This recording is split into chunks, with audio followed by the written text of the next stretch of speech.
Good morning junior. Good morning senior.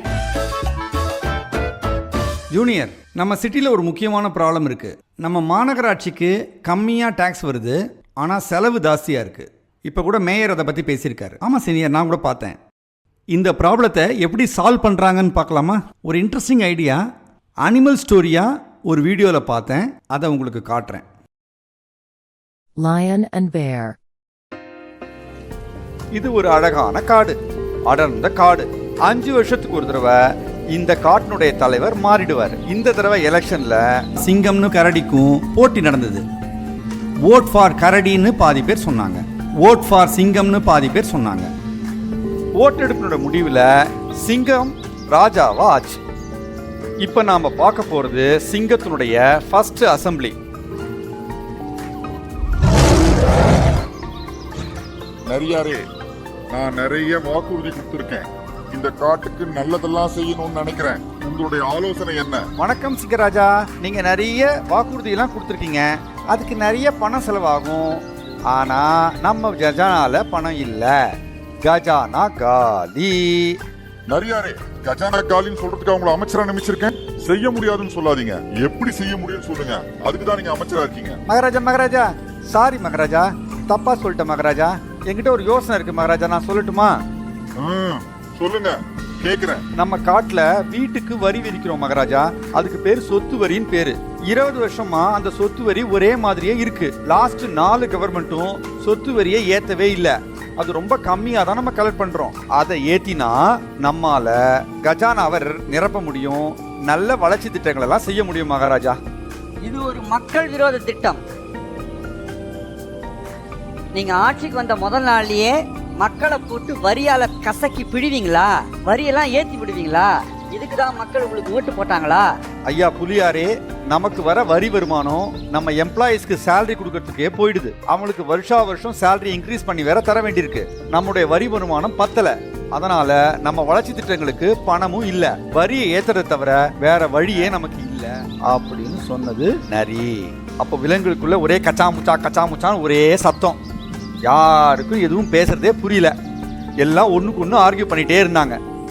Maharaja, நான் ஒண்ணு சொல்லவா? சொல்லுங்க யானையாரே, உங்களோட யோசனை என்ன? சொல்லுங்க.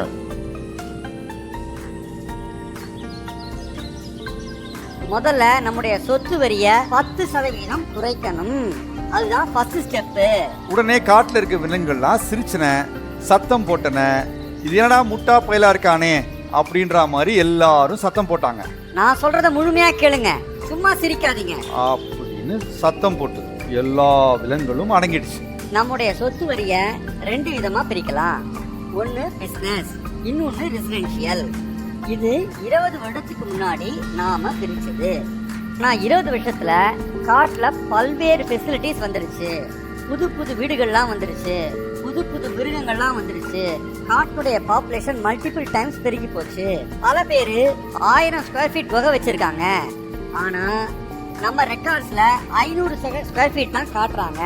அதனால ரொம்ப கம்மியா அவங்க வரி கட்டுறாங்க.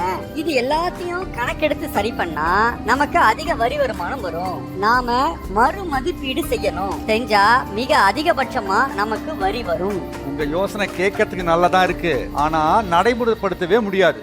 நம்ம காட்டுல இருக்கிற விலங்குகள் அத்தனை வீட்டுக்கும் போய் அந்த வீடு எவ்வளவு ஸ்கொயர் ஃபீட்னு கவுண்ட் பண்ணி மறு மதிப்பீடு செய்யணும்னா ஆயிரக்கணக்கான பேர் தேவைப்படும். அதை நமக்கு செய்யறதுக்கு மேன் பவர் கிடையாது. இப்ப செய்ய ஆரம்பிச்சா 5 வருஷம் கழிச்சு தான் அதை முடிக்க முடியும். இந்த யோசனை 10 பைசாக்கு பிரயோஜனப்படாது.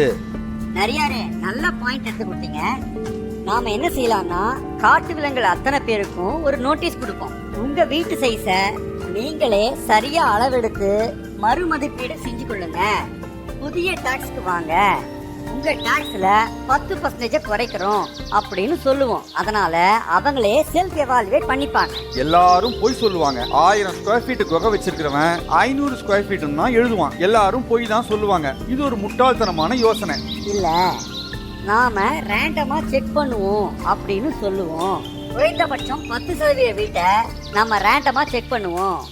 யாராவது பொய் சொல்லியிருந்தா அவங்களுக்கு டாக்ஸ் 10 டைம்ஸ் அதிகமா வசூலிப்போம் அப்படின்னு அனௌன்ஸ் பண்ணுவோம். நியாயமா நடந்துக்கிறவங்க கண்டிப்பா இதுக்கு பயந்துகிட்டு ஒழுங்காதான் நடந்துப்பாங்க. ரெண்டாவது ப்ராப்ளம் ஒன்று இருக்கு. என் குகையை கரெக்டான ஸ்கொயர் ஃபீட் கண்டுபிடிக்கிறதுக்கு நிறைய சிவில் அறிவு வேணும். எத்தனை பேர்கிட்ட அது இருக்கும்? மக்கள்லாம் தடுமாறி போயிடுவாங்க. நீங்க சொல்றது உண்மைதான், இது ஒரு ப்ராப்ளம் தான். ஆனா நம்ம காட்டுல நிறைய காலேஜஸ், இன்ஜினியரிங் காலேஜஸ் இருக்கு, நிறைய சிவில் இன்ஜினியரிங் ஸ்டூடெண்ட்ஸ் இருக்காங்க, இன்னும் வேலை கிடைக்காமயே நிறைய சிவில் இன்ஜினியரிங் ஸ்டூடெண்ட்ஸ் இருக்காங்க.